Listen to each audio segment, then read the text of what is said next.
మన ముకుంద జ్యువెలరీలో republic sale flat 10% on VA అన్ని జ్యువెలర్స్ మీద. నూతన బ్రాంచెస్ జూబ్లీ హిల్స్ మరియు వైజాగ్ లో అతి త్వరలో ప్రారంభం. ఉమ్మడి విశాఖ జిల్లాలో వైసీపీకి నాయకులు కరువైనట్లు కనిపిస్తున్నారు. నియోజకవర్గాలకు ఇన్ఛార్జీలే కాదు, రీజనల్ కోఆర్డినేటర్లుగా సైతం పక్క జిల్లాల నుంచి వలస వచ్చిన వాళ్లే బాధ్యతలు నిర్వర్తిస్తున్నారు. దాంతో గతంలో గెలిచి వైసీపీలో పనిచేసిన మాజీలకు రానున్న ఎన్నికల్లో సొంత నియోజకవర్గాలు ఏవో అర్థం కావడం లేదట.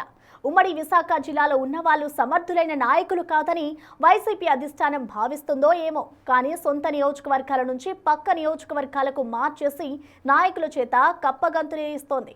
ఆ క్రమంలో తమకు అంతో ఇంతో బలమున్న స్థానంలో కాకుండా నియోజకవర్గాలు మారుస్తుండడం వెనుకున్న వైసీపీ వ్యూహం ఏంటో సదరు నేతలకు అంతుపట్టడం లేదట.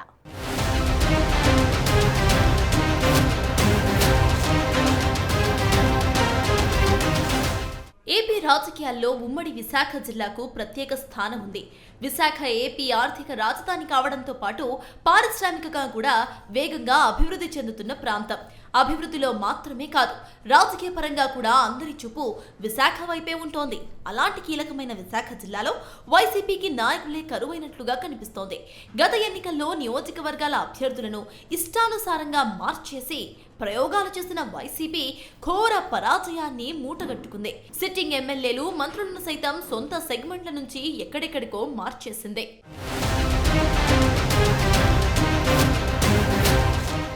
ఎన్నికలకు ముందు పార్టీ ఇన్ఛార్జీలుగా పక్క నియోజకవర్గాలు, పొరుగు జిల్లాల వాళ్లను నియమించడంతో లోకల్ క్యాడర్ వారికి పూర్తి స్థాయిలో సహకరించలేదుట. ఎమ్మెల్యే అభ్యర్థులు నాన్ లోకల్ అన్న ప్రచారం జోరుగా సాగడంతో గత ఎన్నికల్లో ఎప్పుడూ లేనంత భారీ ఓట్ల తేడాతో వారు ఓటమి పాలై ఘోర అవమానాన్ని ఫేస్ చేశారు. 2024 ఎన్నికల తర్వాత కూడా వైసీపీ అధిష్టానం అలాంటి నిర్ణయాలే తీసుకుంటూ 2029 ఎన్నికలకు పార్టీ నాయకులను, క్యాడర్ని సిద్ధం చేయాలని చూస్తూ ఉండటం చర్చనీయాంశంగా మారింది. ఎన్నికలకు పార్టీ అధిష్టానం, కింది స్థాయి క్యాడర్ సిద్ధంగా ఉన్నా బరిలో నిలవాల్సిన అభ్యర్థులు నాన్ లోకల్ అవడంతో భవిష్యత్తుపై తెగ బెంగ పెట్టుకుంటున్నారట.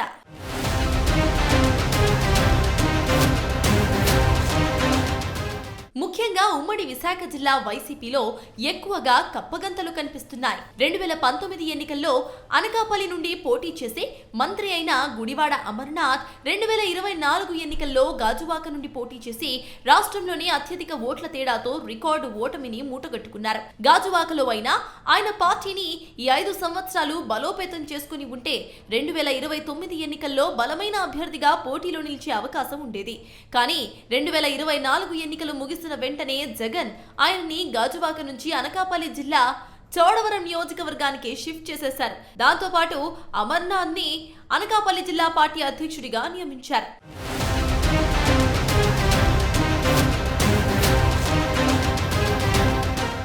గుడివాడ అమర్నాథ్ ను అనకాపల్లి జిల్లా అధ్యక్షుడిగా నియమించడంతో పాటు అనకాపల్లి నియోజకవర్గం ఇన్ఛార్జిగా నియమించి ఉంటే గతంలో మంత్రిగా పనిచేసిన అనుభవంతో క్యాడర్ ను సమన్వయం చేసుకునే అవకాశం ఉండేది.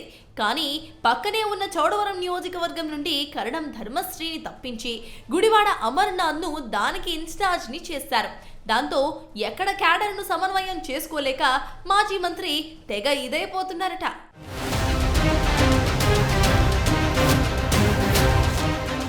మరోపక్క 2019 ఎన్నికల్లో చౌడవరం ఎమ్మెల్యేగా గెలిచిన కరణం ధర్మశ్రీని ఎలమంచలి నియోజకవర్గానికి ఇన్ఛార్జిగా పంపించారు. దాంతో 2024 వరకు ఎలమంచలి ఎమ్మెల్యేగా పనిచేసిన కన్నబాబురాజుకు నియోజకవర్గమే లేకుండా పోయింది. కరణం ధర్మశ్రీకి సొంత అనుచర వర్గం అంతా కూడా చౌడవరంలో ఉంది. మరి ఎలమంచలిలో కరణం ధర్మశ్రీకి మాజీ ఎమ్మెల్యే కన్నబాబు అనుచరగణం ఎంతవరకు సహకరిస్తుంది అనేది సమాధానం లేని ప్రశ్నగా మారింది. క్యాడర్ అంతా కూడా వైసీపీని, జగన్ను చూసి ఓటు వేస్తారని అనుకునే పరిస్థితి లేదని గత ఎన్నికల్లో తేలిపోయింది. అభ్యర్థులను బట్టే జయ అపజయాలు ఉన్న పరిస్థితుల్లో వైసీపీ తిరిగి ఇన్ఛార్జ్లతో కప్పగంతులు వేయిస్తూ ఉండటం పార్టీ శ్రేణులకే మింగుడు పడడం లేదట.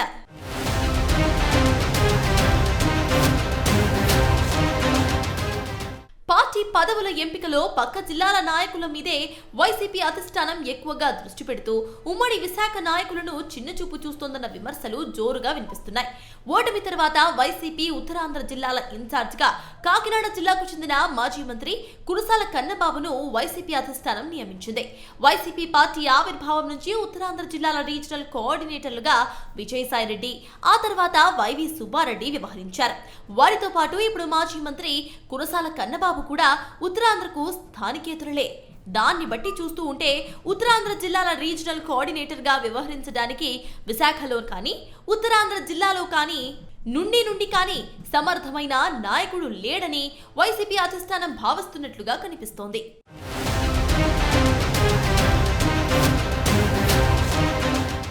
ఉత్తరాంధ్ర ప్రాంతం గురించి పూర్తి అవగాహన ఉండి పార్టీ స్థితిగతులు తెలిసిన నేతలు రీజనల్ కోఆర్డినేటర్ గా నియమిస్తే గ్రామ స్థాయి నుండి జిల్లాల స్థాయి వరకు ఉన్న క్యాడర్ మొత్తాన్ని కూడా సమన్వయం చేసే అవకాశం ఉంటుందని వైసీపీ క్యాడర్ అభిప్రాయపడుతోంది. కానీ వైసీపీ అధిష్టానం పక్క జిల్లాల నుండి రీజనల్ కోఆర్డినేటర్లను తీసుకువచ్చి పార్టీని నడిపించాలని చూస్తూ ఉండటంతో వారు ఉత్తరాంధ్రకు చుట్టం చూపుగా వచ్చిపోతున్నారట. జగన్ పిలుపునిచ్చిన పార్టీ కార్యక్రమాలు నిర్వహించి మాయమవుతున్నారట. దీంతో పూర్తి స్థాయిలో నియోజకవర్గాల స్థాయిలో ఉన్న పార్టీ సమస్యలు పక్క జిల్లాల నుండి వచ్చిన నాయకులకు అర్థం కావటం లేదనే విమర్శలు గట్టిగానే వినిపిస్తున్నాయి.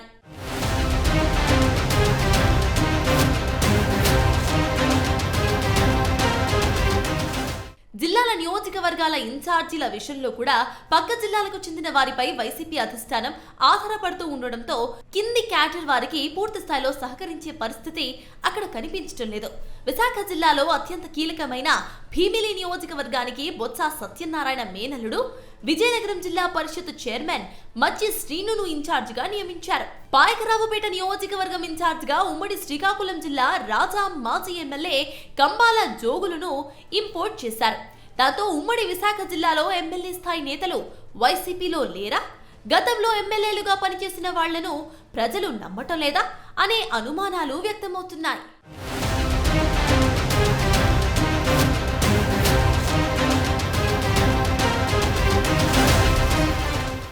ముందు నుంచి ఆయా నియోజకవర్గాల్లో క్యాడర్ని బిల్డప్ చేసుకున్న నాయకులను ఇన్ఛార్జీలుగా తప్పించి సంబంధమే లేని స్థానాలకు పంపిస్తూ ఉండడంతో వైసీపీలో కప్పగంతులాట కనిపిస్తోందని రాజకీయ విశ్లేషకులు భావిస్తున్నారు. మరి వైసీపీ అధిష్టానం 2029 ఎన్నికల వరకు నియోజకవర్గాల ఇన్ఛార్జీలుగా నియమితులైన వారిని పూర్తి స్థాయిలో కంటిన్యూ చేస్తుందా, లేక మళ్లీ ఎన్నికల నాటికి ఇన్ఛార్జెస్ ను మార్చేసి కప్పగంతులు కొనసాగిస్తుందా అన్న సందేహాలు సొంత పార్టీలోనే వ్యక్తమవుతున్నాయి.